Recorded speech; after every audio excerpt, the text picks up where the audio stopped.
So it's icy out today. If you're driving around, if you just got in your car, maybe you scraped it, maybe you had to scrape it, maybe you live in the city, no garage, you had to scrape your car. The hell that is. Be safe out there. Be safe out there, please. My wife and I, we got the email last night from school. It was like, by the way, school's canceled. And it really sucked because I talked to my mom. And I was like, hey, mom, are you coming over? She usually comes over on Thursdays to help out with the kids, spend some time with the grandkids. It's a beautiful thing. My mom's an angel. And she goes, oh, do the kids have school tomorrow? Because your brother's kids have they're a different school district. And I said, as far as I know. And then sure going like 7 minutes later, we get an email being like, kids will be home tomorrow. And, before I had kids, I was like, what's the big deal? They're going to be home. It's like, there's nothing else then. Nothing else can happen in the home other than raise the kids, which is fine. As I always tell her, this is the business we've chosen. But be safe out there driving around. I did give a peek. It is very icy. Very icy. So be safe on the roads. Take your time. Give yourself some extra time and all that stuff today. Other than that, tomorrow is Friday. And tomorrow is what I like to call the beginning of the weekend. And I can't wait.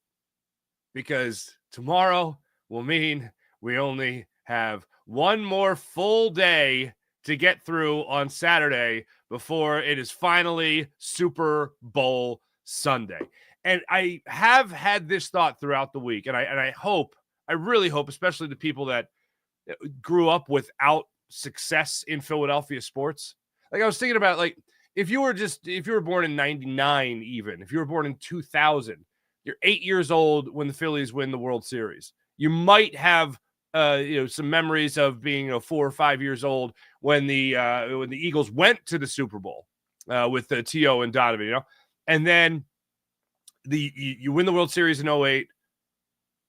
You have that great run with the Phillies. The Flyers go to the Stanley Cup Finals in 2010. The Eagles win the Super Bowl in 2017. The Phillies go back to the World Series with Bryce Harper. And now you're in your third Super Bowl in 8 years. Like this was not something that I grew up with. This isn't something many of us grew up with. And I am so glad that unintentionally, I've just thought about it this week with this thought of, this is real. Like this is our life now. And it was yesterday, I was on with Dan Cilio, and he asked me about this run, essentially. And I think I've referenced the numbers to you guys before. 1948, 1949. Like, that's my grandparents. Okay? That's their era. The Eagles went back-to-back NFL championships in 48 and 49, and then they win again in 1960. It's what? That's what's insane. That doesn't happen, and yet here we are. Now, those were championships. This is just making the championship game 3 times in 8 years. So winning 2 out of 3 over that stretch wouldn't be terrible. And I still, throughout this week, have had building confidence in the Philadelphia Eagles winning this football game. And quite literally, the only thing that scares me, I feel like this offense is going to perform against this defense. The only thing that is making me nervous about this game is the fact that just Patrick Mahomes just won't go away. And I think about going back, as I was talking about yesterday, the Week 11 matchup of last year. Even throughout that, think of the things that had to happen for Patrick Mahomes to not pull out that victory. The biggest one is the drop touchdown by Valdez-Scantling. The other is a drop from Travis Kelce. Thank you.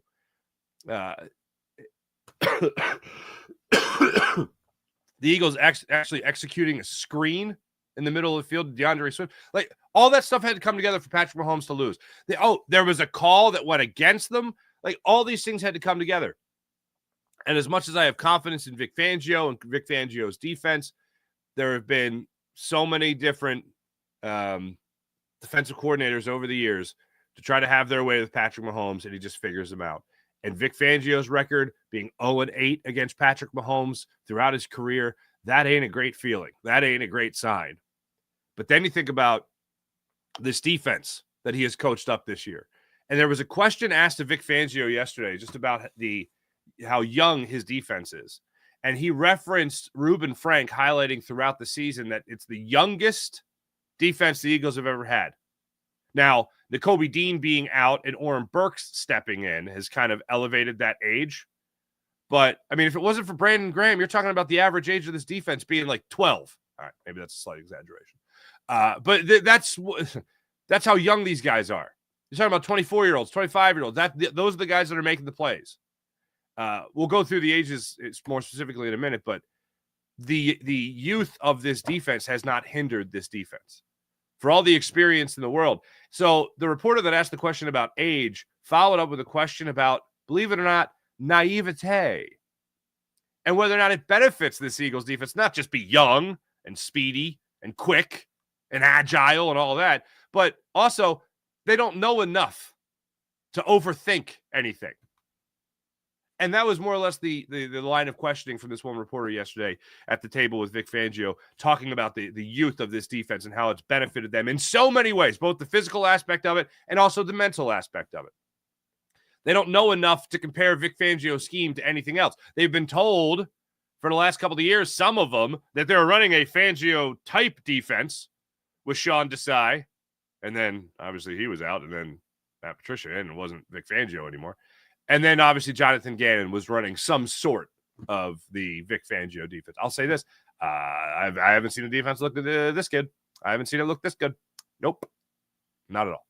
So the youth, the naivete, whatever it is, I think it all boils down to just really good coaching and players that want to execute for their coordinator.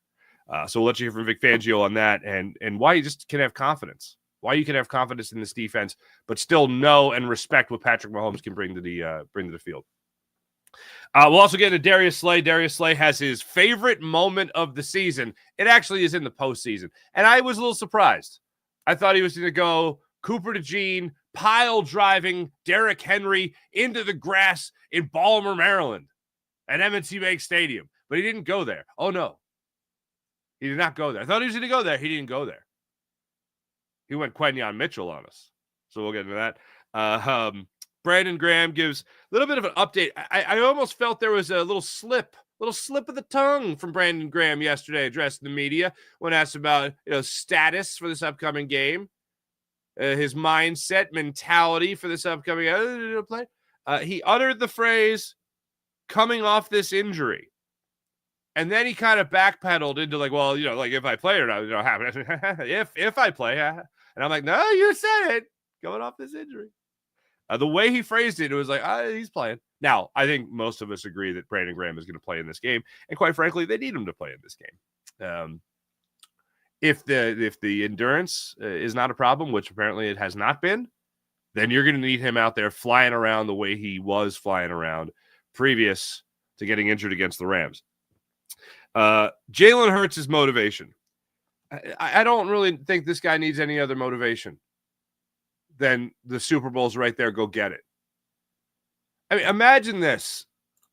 Imagine you go back to a 38-35 Super Bowl loss.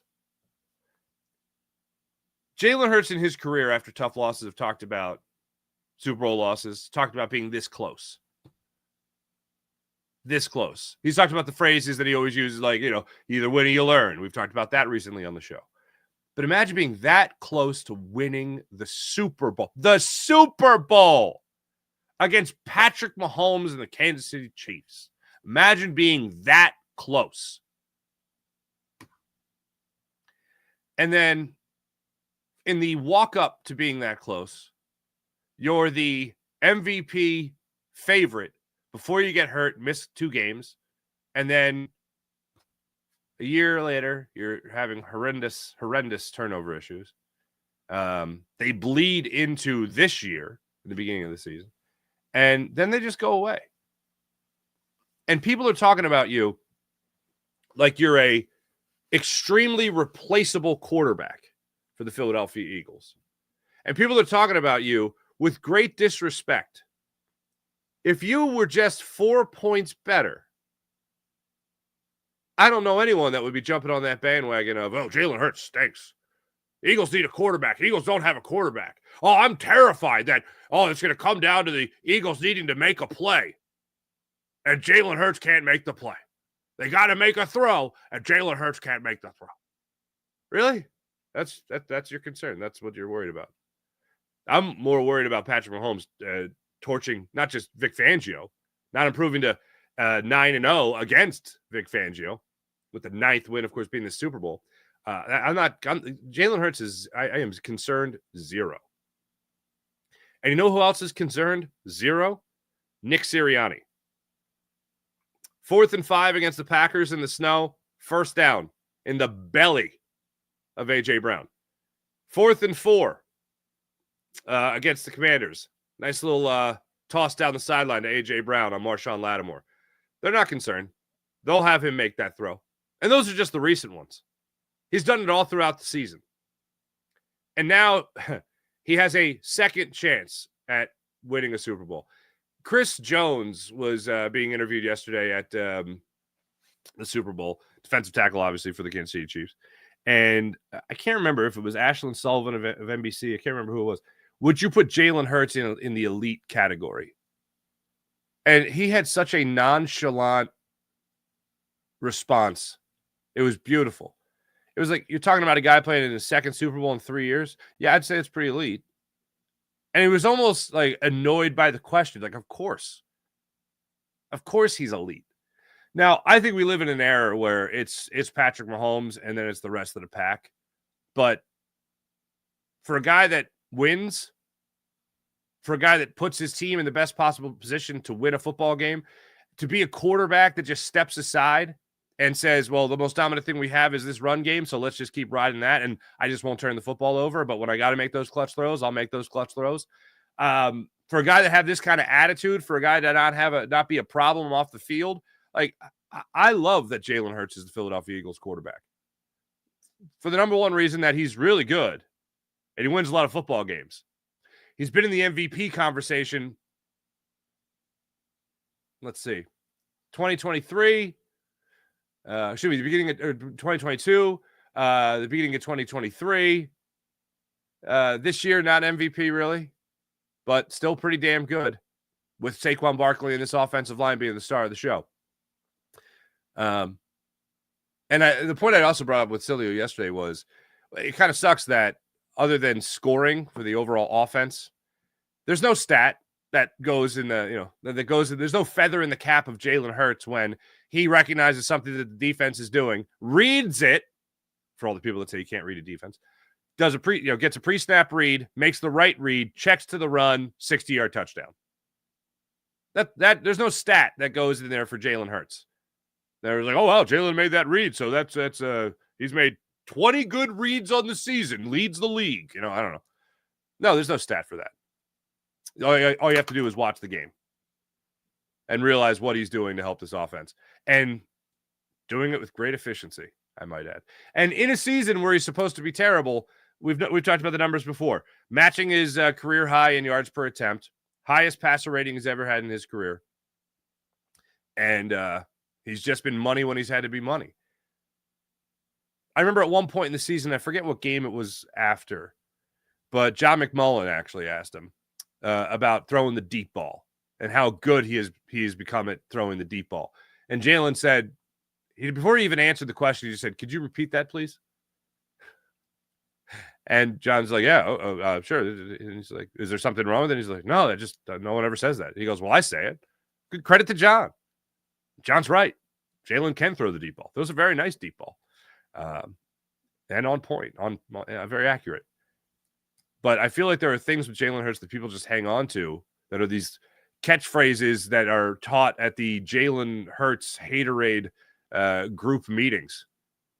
And Jalen yesterday, very poignantly with John Clark, I think it was, that asked the question, when it comes to the hate and the doubters, how great is it for you to use it as fuel?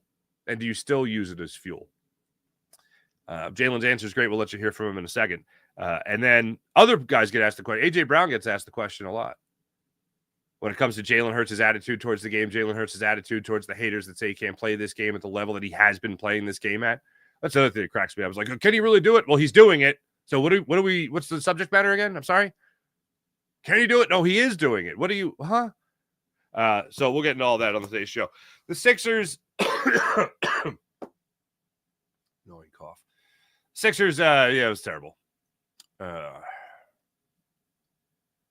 Played the Heat last night, coming off an emotional win over the Mavs. And both teams, the Sixers and the Heat, were coming off back-to-backs. The Heat were in Chicago to play the Bulls. They lost that game. Then they come to Philadelphia. The Sixers looked like they played 5 games in a row as opposed to just played last night. Meanwhile, the Heat, they weren't great by any means, but they outdid the Sixers. It came down to efficiency. A great stat that really kind of tells the story is Tyrese Maxey had 31 points on 28 shots. Tyrese Maxey, 31 points on 28 shots. Tyler Hero, 30 points on just 20 shots. That kind of tells the story of the game last night. And overall, that's the way it went as well. Sixers shot 30% from 3 to 41% for the Heat. Heat also shot, I think, 47% from the floor, while the Sixers shot, what was it from the floor last night? 38%. It was under 40%. Joel Embiid didn't play. Paul George played 32 minutes and got 9 points out of it. Struggled to start. Hit a couple threes. This is the season. This is what we got. KJ Martin officially got traded. That happened. Jimmy Butler got traded to the Warriors. And that's all the basketball talk I can take today. All right. Let's get to it. When it comes to Jalen Hurts, let's start it off with your Philadelphia Eagles quarterback addressing the media yesterday about those haters that I just referenced. Hey, Jalen, some of your offensive teammates say they like it when people doubt you out there because you take your game to the next level. You have talked about having those scars and wearing those scars of doubters in college and the pros. Do you secretly like that extra motivation when people are doubting you for extra fuel? There's no secret. So what does it do for you to take you to that next level? It's just who I am, and my mentality and my approach is always to find ways to better myself, and it's always looking internal first, and then looking at my teammates and how I can better the guys around me as well. So, I've always been focused on what I'm asked to do and can I do it at a high level, and then also processing the way that I'm being taught to see the game and then how I already see the game. And then obviously you have that burning desire to win. So all of those things are a priority to me. That's the only thing that should matter. Like I really feel like this gets lost on people. He's a franchise quarterback, all right? And he's not at all concerned about stats. Maybe he doesn't have to be concerned about stats. He already signed his big deal. So it's not like he's going to have to back it up with numbers. Maybe that's part of it. But all the guy cares about is winning. The route to get there, well, whatever. Whether he's got to take the gravel road, whether he's got to take the flooded road, whether he's got to take a nice, beautifully, freshly paved road, like whatever road he's got to get there, he'll get there. Cars down, you got to fly, whatever, he's got to take a train. It doesn't matter. Anything he has to do to win a football game, he's going to do. He's got to run. If he himself has to run the football, he'll do it. If he's got to do 5 to 10 tush pushes in a game, he's going to do it.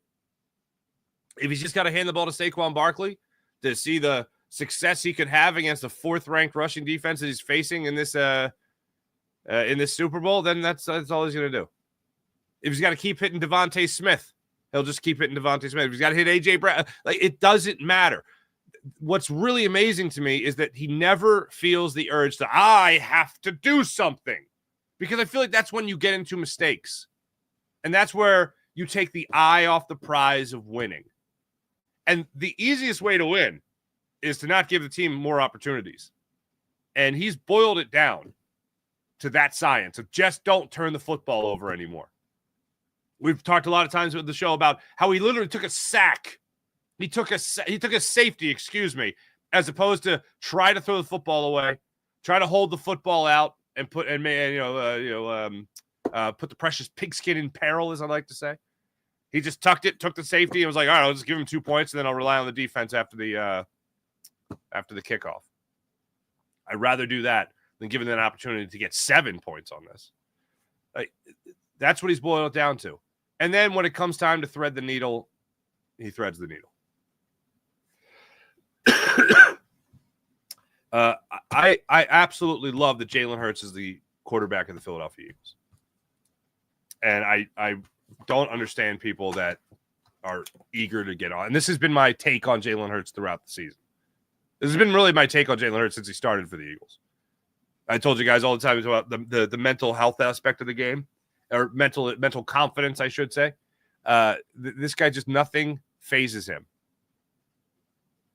Why would you not want that? And the ability, the physical ability to throw and run, recognize when the run can be utilized with great efficiency, that's pretty special. The threat also, and that's something that Saquon Barkley has talked about throughout the season, about how much Jalen Hurts helps the run game, not with his own rushing numbers, but the idea that you have to account for his speed on those read options or zone reads, inside zone reads. That's how much you have to that's how much it helps, or that's how much it can help Saquon Barkley in the run game, is that the defense has to account for him as well. Seems pretty obvious, but then you see other teams try it and they don't do it with nearly as much success. So love that he's your quarterback, love that he's our quarterback, and love that he's going to be going up against Patrick Mahomes again. I would love to say that the star of the show for this game has to be the defense to shut down Mahomes. They just have to limit the opportunities. And one of the ways they're going to do that is by the offense not giving them more opportunities through turnovers. So I'm going to go ahead and cross my fingers that Patrick Mahomes doesn't crack the code in the second half the way he did in the first half. Something else that I got into yesterday, it's so insane to me that you watch the Super Bowl from two Super Bowls ago, and you watch the Eagles lose that game in the second half. As you're going throughout the game, you really got to pinch yourself that the Eagles lost. Like, they can't believe they lost this game. When I watched the Week 11 game last year, I think I said this yesterday. I might not have. Like, you pinch yourself that you're like, hold on, they won this game, right? Because you never get the feeling. There were so many instances in that game last year where you're just like, oh, this is where Patrick Mahomes wins it. And it just didn't happen. It didn't come together.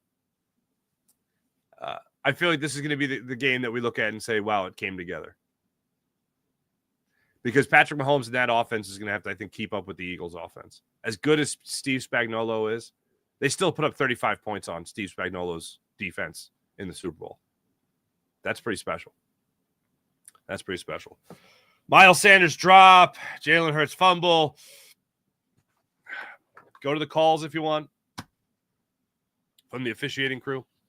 Good Lord. Good Lord. Speaking of that defense, Vic Fangio yesterday, this is the question he was asked about the youth of his defense. So, to set it up, I have it right here. Okay.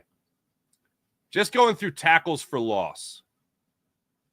All right, on the season. Jalen Carter, 23 years old, 12 tackles for loss on the season.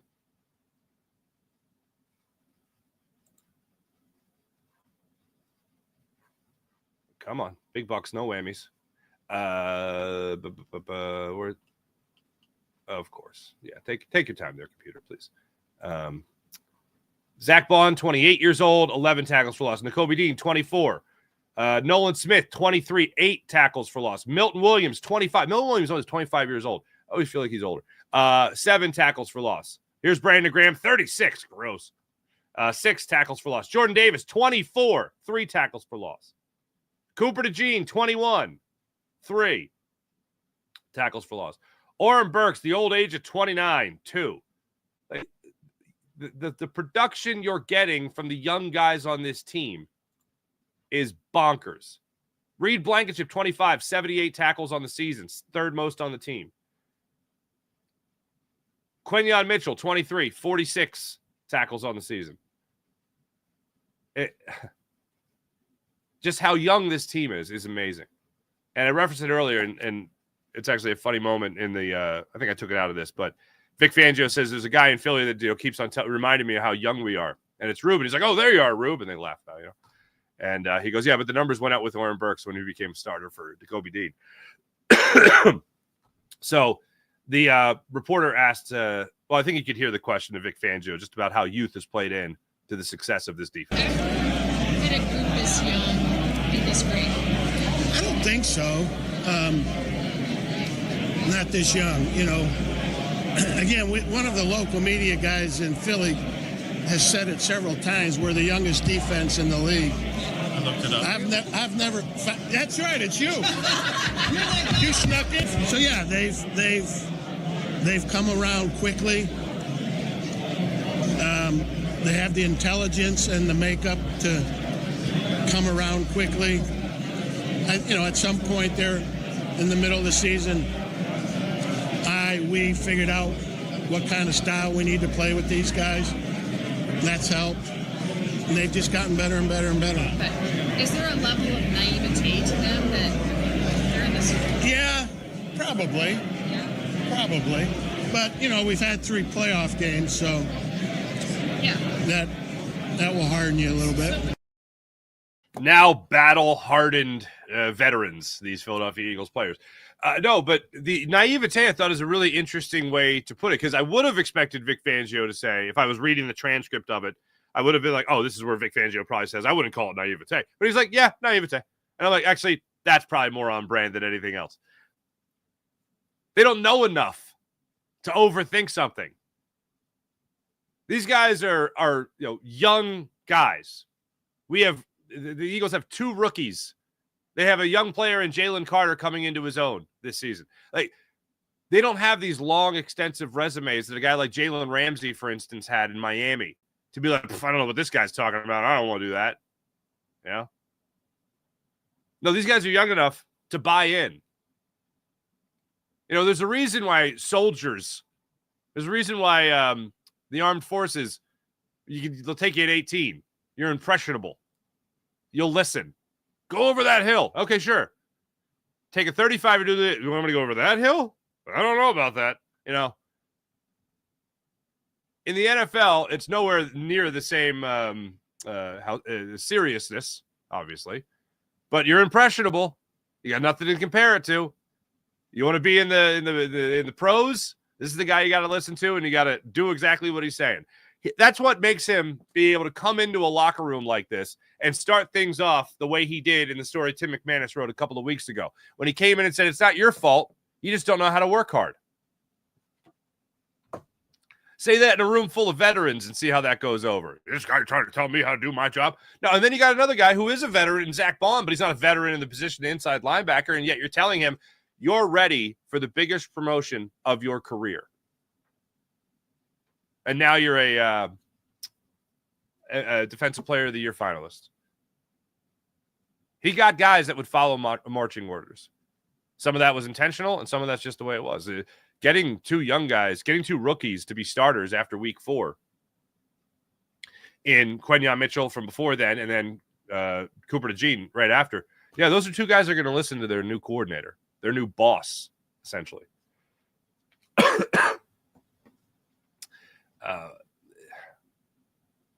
I guess part of that's the naivete. Another part of that is just being coachable. And everybody should be coachable. Everyone should be able to listen to critiques, some constructive criticism. I think it was John Clark that went around and he was asking people about their impressions of Vic Fangio. And apparently Jordan Davis had the best one. When I realized they made Vic Fangio sound like Kermit the Frog more than anything. I never really caught that. Did a group this young be this great? I don't think so. Not this young, Again, one of the local media guys. Yeah, I don't hear they're going to kind of do this for you. You guys can't do. You guys got to cover better. You guys got to tackle. The tackling is terrible. Like, I don't hear that. That's kind of the voice Jordan Davis was doing. If anything, I hear more of like a raspier voice. Like, my immediate instinct is to go for Vic Fangio, who references his Italianness on more than one occasion, is to go Godfather, more of a Godfather voice. But it's not quite that. It's like the Godfather voice is like, so I'm an offer, don't refuse, like something like that. But he would be more of just a raspy kind of thing, right around there, in the color wheel of impressions, I guess. And I don't hear the Kermit. And guys were doing Kermit. I don't hear Kermit. But it shows they could also have fun with their head coach, or fun with their defensive coordinator. I also love the stories throughout the season that we've heard from Jalen Carter about how Vic Fangio's like, what, no good morning? And I'm like, God, the dad energy in this guy is so strong. Ugh. It's so damn strong. It's so damn strong. I talked at length yesterday about Chauncey Gardner-Johnson. I won't get into his comments yesterday. Just about how I'm stoked that he is just back in this Eagles defense because they need him desperately in a game like this. How about that? Chauncey Gardner-Johnson 2 years ago for the Eagles, 6 interceptions in only 14 games, I think he played. This year, 6 interceptions in the full 16 games. 12 games he played for the Eagles in 2022. 6 interceptions. Tied for the league lead. This year, 6 interceptions in 16 games. Not too shabby. Including a 69-yard touchdown return. Let's not forget about that. Keeping it on the defensive side of things, Brandon Graham update. Here's what BG is saying about his status now. Tell me if you caught a little slip of the tongue from Brandon Graham when he says coming off this injury. The way he said it, I was just like, oh, it's a thing of the past already, huh? Well, it means a lot, of course, because we put the work in. They see us working every day, even me coming off. The they is the young guys.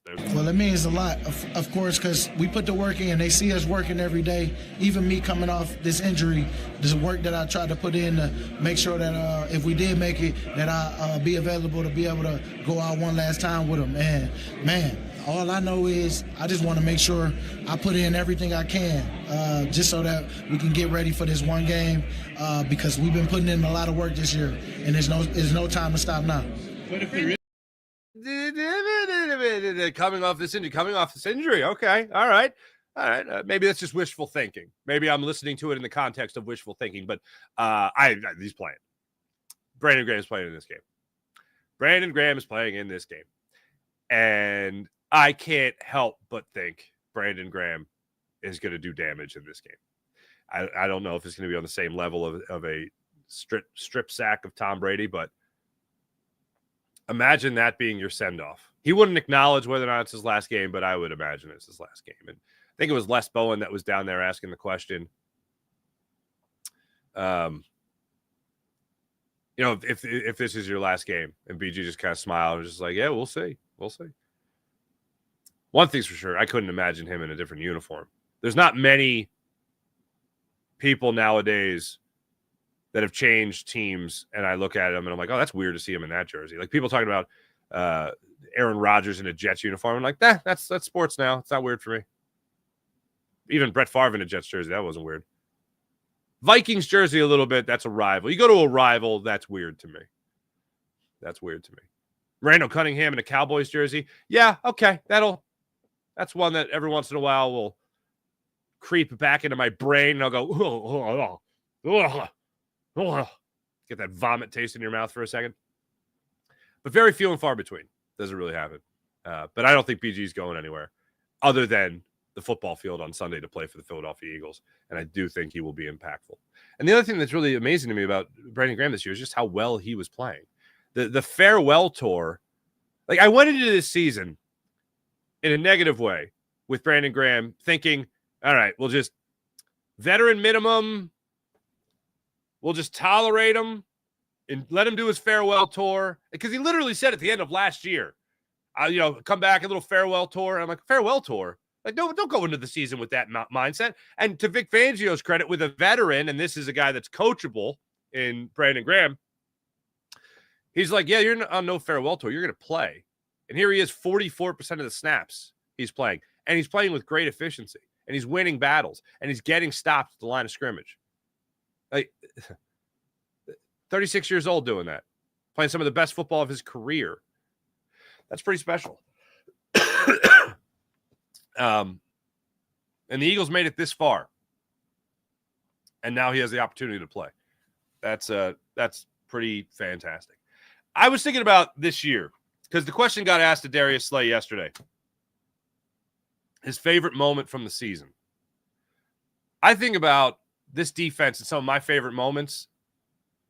I go the play that really jumps to mind is Cooper DeJean pile driving Derrick Henry. There is no, like, everyone talks about a welcome to the NFL moment, like, hey, welcome to the NFL, rookie. You know, well, like, how about like almost like a rolling out a setting up a flare to everyone else that you're in the NFL now. Like, how about a statement play that says, yeah, thanks for welcoming me to the NFL, but I'm ready to be here. Nothing could say I'm ready to be here more than pile driving Derrick Henry into the grass in the Inner Harbor down there in Baltimore. That's, defensively speaking, my favorite moment of the season. That was such a statement. I mean, Quinyon Mitchell, if you're talking about the season, I do separate it from the postseason, you know, but that moment by Cooper DeJean, Jordan Davis against the Saints, breaking through that offensive line. He didn't do it a lot this year, that's for sure. That was, I thought, a good statement for him. Jalen Carter throughout the year, beating double teams, getting into the backfield, like this, his tackle for losses, his run stuffs. So many plays like that. So many stops to the line of scrimmage with Chauncey Gardner-Johnson coming up with a full head of steam, anticipating the snap count and making stops. There are so many things like that that play throughout the year. So Darius Slay yesterday got asked about his favorite moment of the season. And here's what he went with. You made or a play a teammate made. Oh, yeah. My favorite play of the season is by far seeing my boy Quinyon Mitchell, a.k.a. my son, catch the ball, intercepting that thing against Green Bay, man. I was happy for him, man, because he can't catch, and he finally showed me he can catch a little bit. So I'm happy for him, and man, that's only but the first of many, and he got a following one the following couple weeks later. So that's the first of many, man. So he gonna do his thing.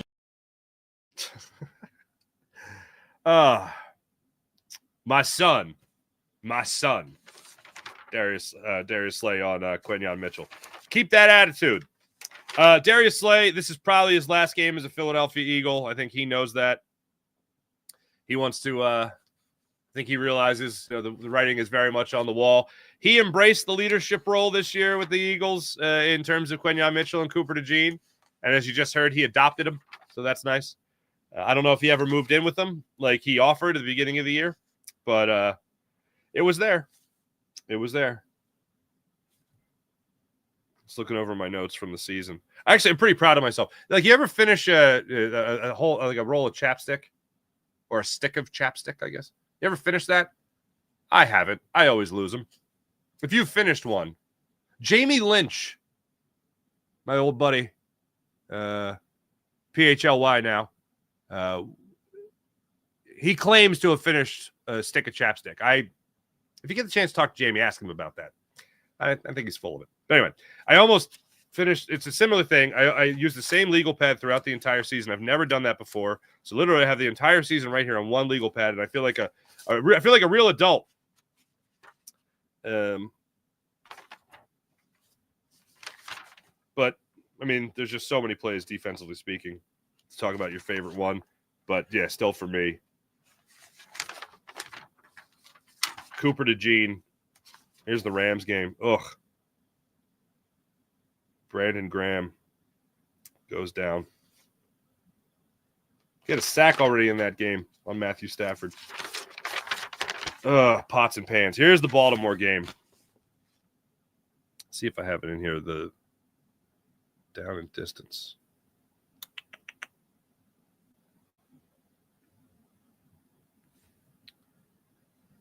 I do not. What an idiot.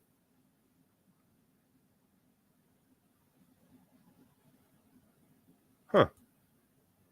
All right. Well, anyway, it was my favorite play of the season. Wish I remember the down and distance. Do I have another one? no, that's it. Nick Sirianni addressed the media yesterday. It really, I do feel bad for these guys. They got a Super Bowl to play on Sunday, and every day is a press conference. Every day is a press conference. These poor bastards.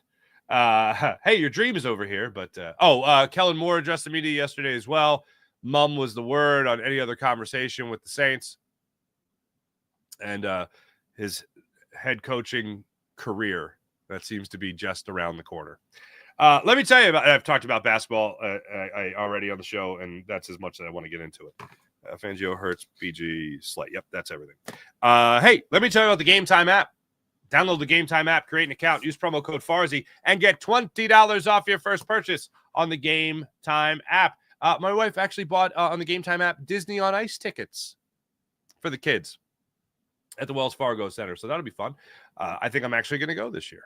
Usually it's just for my wife and Lil Tuts, and I think she really wants to bring Leo. So that to me does not sound great, but Mrs. thinks it'll be great. So we're going to go as a family of 4. That'll be nice. And hopefully my son won't lose his mind. But anyway, get the tickets on the Game Time app. Download the Game Time app, create an account, use promo code Farzy, get $20 off your first purchase on the Game Time app. How about this? Use Game Time picks on the Game Time app so you filter out all the fluff and you get right down to it. The best seats at the best prices on the Game Time app. They have tickets on sale for an hour after the event starts, too, for mega huge Kajunga savings on the Game Time app. They also have the all-in pricing feature, which allows you to toggle that feature so you see exactly what you're paying before you check out on the Game Time app. So download the Game Time app, create an account, use promo code Farzy, get $20 off your first purchase. That's F-A-R-Z-Y, Farzy, on the Game Time app. Terms apply. What time is it? Game time. How about PHL Sports Nation? Philadelphia Sports Nation enhancing your Philadelphia sports fan experience across all social and blogs.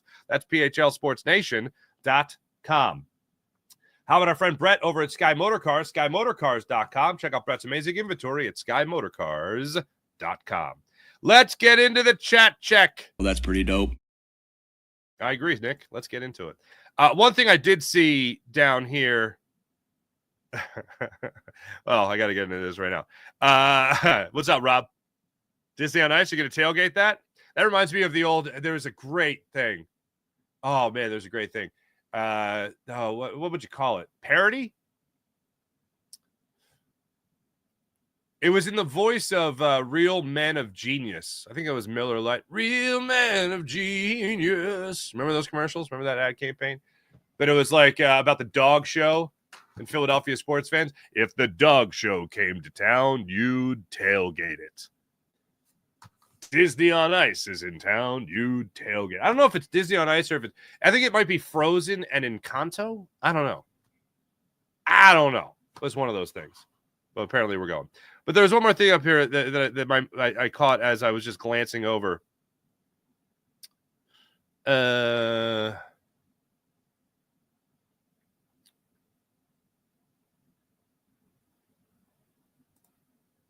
Martell Ruffin. What's happening? Farzy, anyone tell you kind of look like Sirianni? Yes.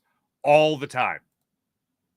All the time. My favorite story on that is when I hosted the Maxwells 2 years ago, the Maxwell Football Awards dinner.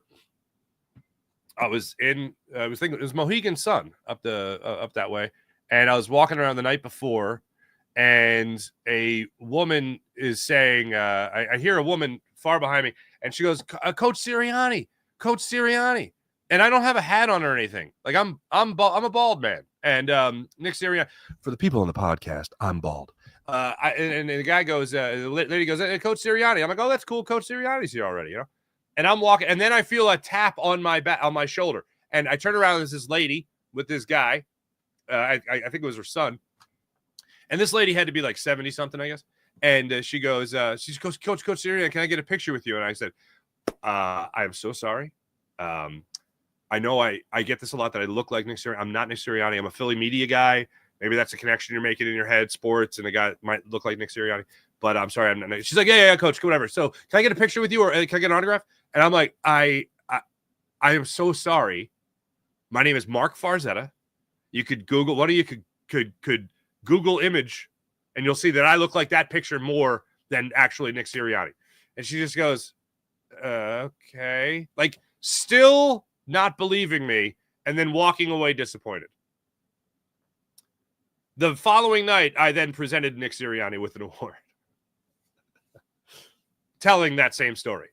So I was like, Nick, if there's a woman that just hates your guts for no reason, just the last thing on the list should be that she probably thinks that you're me, and that I, thinking I was you, stood her up for a picture, or turned her down, shot her down for a picture.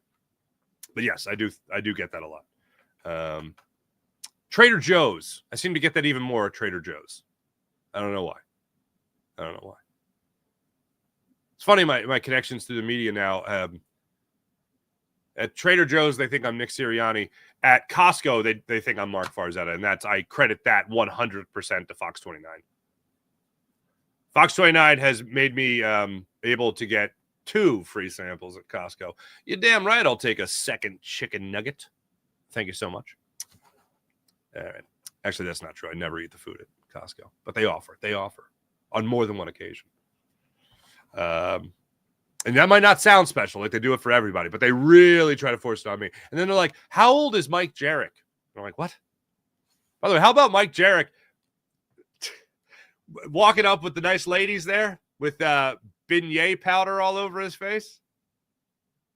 I'll see Mike on Sunday. Morning of Super Bowl Sunday, I'll be on Fox 29 for a special edition of Good Day, Super Bowl edition. Eitan and I will be on there as the Balds, and I can't wait to talk about that with Mike. That'll be a good time. Anyway, Wine Niners Wine, good morning. Hello. Be safe out there today, absolutely. Tate Jeffries, what's up, Tate? Hey, I was thinking of you, Tate, when I put up the early start time. Skirkle K, good morning. Good morning. Thomas Brunson, good morning, chat. We are winning this game. Let's go, Birds. Hell yeah. Northeast Sports, what's going on?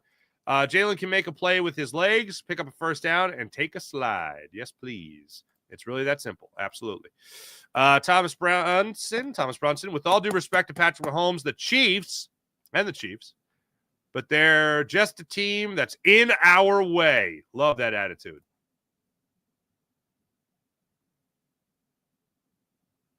Yeah, I don't get what's wrong with him having an open lane and picking up a first down either. I don't know why people hold that against him.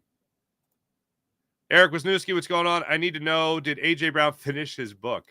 I don't know, but I'll tell you this much. I think a lot of people need to chill. Now, this year, I didn't like A.J. just making a blanket statement saying the passing game without being more specific. I didn't like that. I didn't like him reading the book on the sideline. But I certainly don't feel and he's explained it, and whatever. But I don't like anybody doing anything other than football things on the sideline of a football game. That's just me. Not the fact that it's AJ. If it was anybody else, if it was Mekhi Becton and he's reading a book of inner excellence, I'm like, what are you doing? What are you doing? It's a football game going on. But I feel like a lot of people, when they're desperate for something to talk about, they'll just throw AJ Brown's name out there, knowing that, it's so easy to paint a wide receiver as a diva. I like that A.J. Brown last year didn't talk to the media for a while. He had nothing nice to say. We played a A.J. Brown bingo game before he addressed the media, if you remember. We knew he was going to address the media at his locker, which he did for 13 minutes, which is a long session to not be a press conference, to just have a media session at your locker. 13 minutes is an eternity. Imagine being a reporter standing there with a microphone. Oh, I've been that guy. That sucks. You're doing that. Anyway, enough of my suffering. But A.J. Brown stood in his locker for 13 minutes and answered questions. After he iced out the media. That's even an overdramatic way of putting it, but that's how people were putting it. I was like, that's a good idea. Yeah, if you have nothing nice to say, shut up. And he did. I wish he took that advice this year when he had nothing nice to say. But for the people that just want to throw his name against the wall to see if it sticks, to be a polarizing figure, like, I didn't know that stuff about Tennessee. About that one point he thought about suicide. And somebody reached out to him and helped him. Like, people need to be careful with their words. I had no recollection of anything like that. And it came up again at opening night when he was addressing the media, and he talked about how somebody reached out to him, somebody helped him, and you could always be that somebody for somebody else. And I'm like, and people just use this guy's name willy-nilly with no basis. He needs to talk. Does he? Like, be careful with your words. Be careful with your words. But I don't know, Eric, if he finished his book or not. I assume he did. He said he will still bring the book. Hey, look, he explained it. He's fine with whatever. Whatever helps him. April. Good morning, April. Northeast Philly, Northeast Sports. People are so anti-running the ball for the quarterback. I don't remember NFL fans being so worked up when it was Steve Young. Yeah. Dream Green. Good morning, Birds Nation. 3 more days. Yeah, 3 more days. April, I appreciate how locked in Jalen is. He already has his motivation. The rest just noise. Hell yeah. Quez Watkins had a drop in the Super Bowl. Sean Gillespie. Good morning, Sean. What's popping? Mr. International. You're a legend, Farzy. Thank you, Mr. International. I appreciate that. April, that's a better one. I hear more Sopranos. Yeah, that's more than The Godfather. Yeah, it's definitely, there's more of a James Gandolfini. James Gandolfini. Now, Uncle Junior had a really... Uncle Junior, what's his? I'm blanking on his actual name. Chiese? Blanking on his actual name. But he had such a great voice. He had that like good bass in his voice. He had that kind of voice. But yeah, I don't. Had a group this young be this great? I don't think so. Not this young, you know.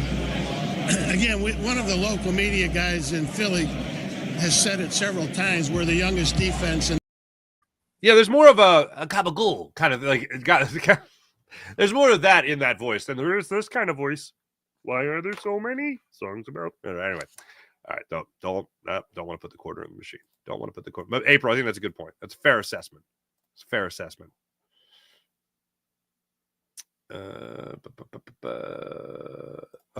I see when I see Fangio is meatballs. Thanks, Farzy. You're welcome.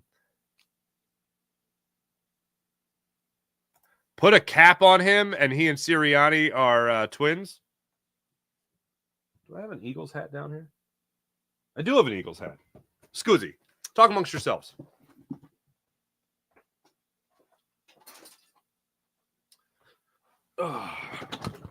I literally just did the Fangio. All right, this is a hat that I use mostly for decoration. Still got a tag on it. Does that do it for you? Growing up in Mount Union, going to Mount Union. Yeah, it's like you gotta be. You can't be great without the greatness of others. Can't be great without the greatness of others. Right. That's a big Sirianni crutch right there. All right. There we go. I don't think I've ever worn that hat. That's one of those hats that you just got like you get a nice little thing in the media. You get a little media package from the team every once in a while. That was that. Sean Kilraid. Sean Kilraid! What's up, bud? Saw this. Brandon Graham says the Super Bowl on Sunday will be his final NFL game. For me, this is being my last year. You want to be able to pass the torch to some good hands.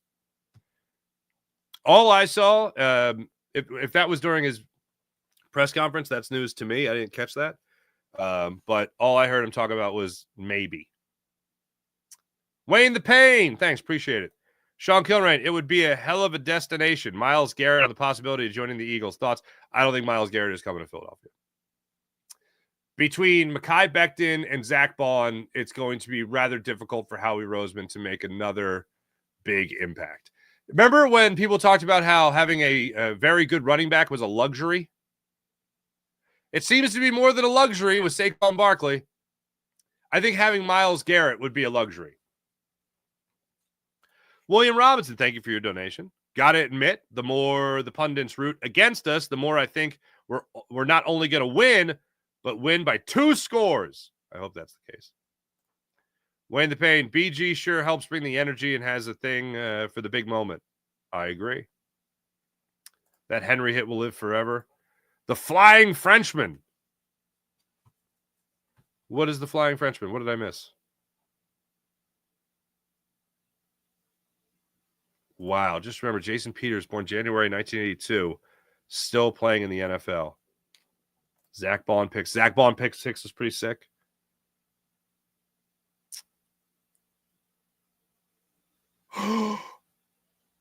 Whoa. Mr. International. Brag much? I finished 2 sticks of chapstick.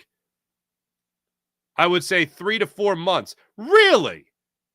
Yeah, your discipline is incredible. Probably less time than that. That's pretty amazing. Joe Whip, is that Ray Dinger's legal pad? No. I think Ray uses the, this is 8x14. But I use the elongated one. Room for more stuff. More better not lay an egg on Sunday. Yeah, better not. Rob, what's up again? Hello. My favorite defensive moment this season, Vic Fangio soundbite. Well, I mean, that was great. I think that was training camp. No, he's got a sweatshirt on. That's not training camp. But it was early in the season. Maybe on one of the rare nipply days out there. Did I say nipply? All right. Holy Stromboli, 3 days till blast off. Thank you, William Stark. Sills also asked me about the Farzetta family spread during the Super Bowl. So I think I told you guys before that the Super Bowl is, historically speaking, in my family, has been the excuse to have the family reunion, the Farzetta family reunion. And he asked me what the spread's like. I unfortunately won't be there this year. And I was texting with a cousin of mine a couple of weeks ago. And they're like, wait, what if the Eagles in a Super Bowl? Will you be there? I was like, oh, no.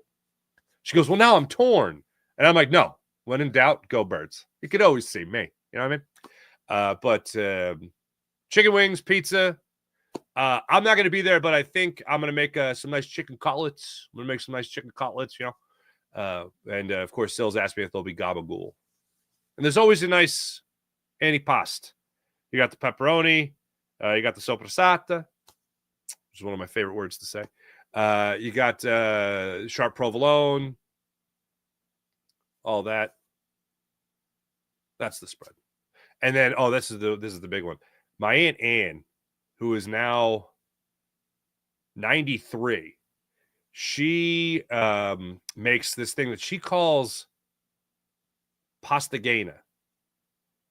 And she's literally the only, well, really, my family's the only people I've ever heard about pastagana. Like, there's like pizzagana that people make like around Easter time. But pastagana is essentially like a lasagna. Like, if you didn't know, you'd be like, oh, that's lasagna. But there's like special ingredients in it, like thinly sliced soppressata in it, which is a very Southern Italian Calabrese dish that when I went to Calabria, they made. Like the place I was staying, that was dinner one night. I stayed at a thing called I always butcher this word, agriturismo, which I think basically means like farmhouse. And this place is a glorified bed and breakfast. It's more of a hotel than it is bed and breakfast, but you eat in this one common area. And the food there that they had was the best. All throughout, wherever I went in Italy, this place was the best. The food that I had there was the best. And probably because a lot of it was stuff I grew up with. And, oh man, the arancini was amazing. Now my mouth's watering thinking about it. But all this is because of a Super Bowl party. And yeah, my aunt makes that dish. They call it pastagana. And they made it at this place. Agriturismo Costantino.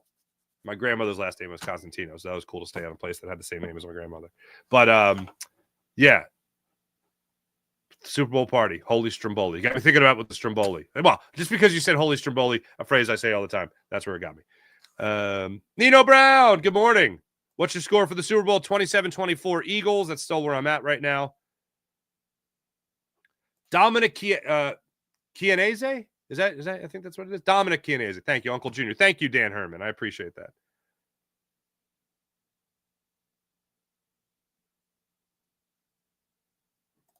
Yeah, he was in Godfather. He was he Johnny Ola? I think yeah, I mean I know he was in Godfather 2.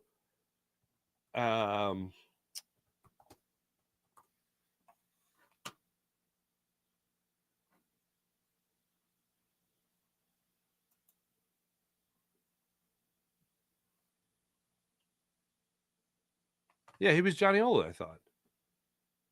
They don't have him. That's weird. They don't have him credited. What am I looking at here?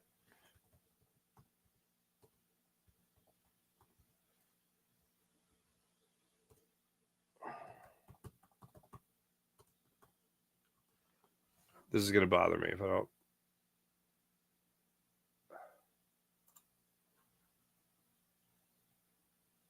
Johnny Ola. He did play Johnny Ola.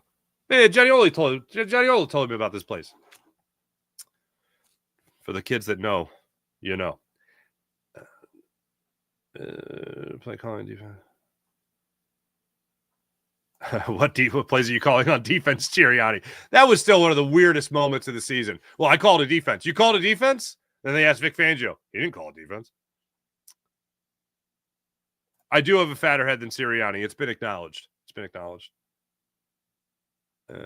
Gene, good morning. What's up, Nino Brown? Bingo game. William Stark. Bingo game. I'm not talking. Oh, the Flying Frenchman was his. Really? That's funny. Any spicy meatballs on Sunday?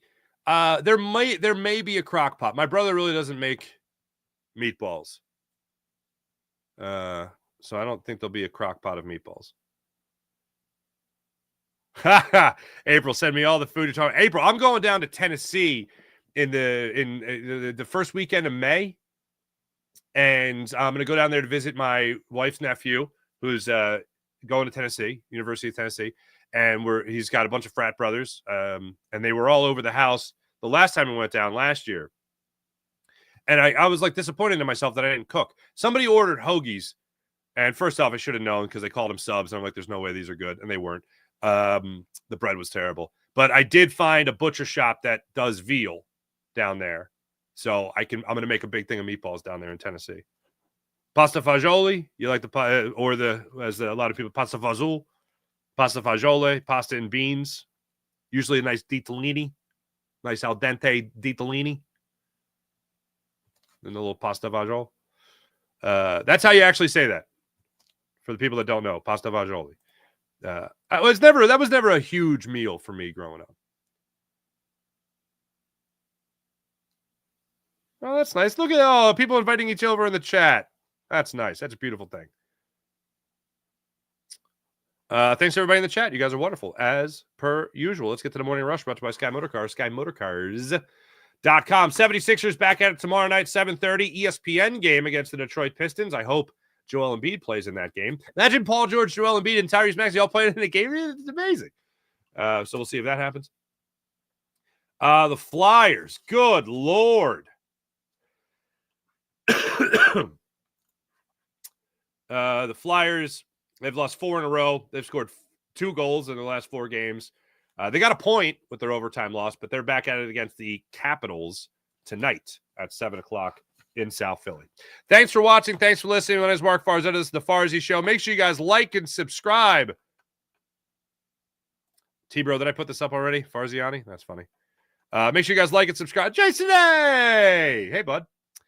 Make sure you guys like and subscribe to the Farzy Show on the Farzy Show YouTube channel. Make sure you guys like and subscribe to Jacob Media. Make sure you guys like and subscribe to the Seth Joyner Show YouTube channel. Ray Diddinger will be joining us pre and post for the Super Bowl. Look forward to that. Also, make sure you like and subscribe to Locked On Sports Philadelphia, where yours truly is with you after each and every 76ers game. So that's fun, and it will be again this year for Phillies coverage as well. Thanks for watching. Thanks for listening. My name is Mark Farzetta. This is the Farzy Show, presented by MyBookie, mybookie.ag. Back with you guys tomorrow morning for a Friday edition of the Farzy Show. Well, that's pretty dope. Catch you guys then.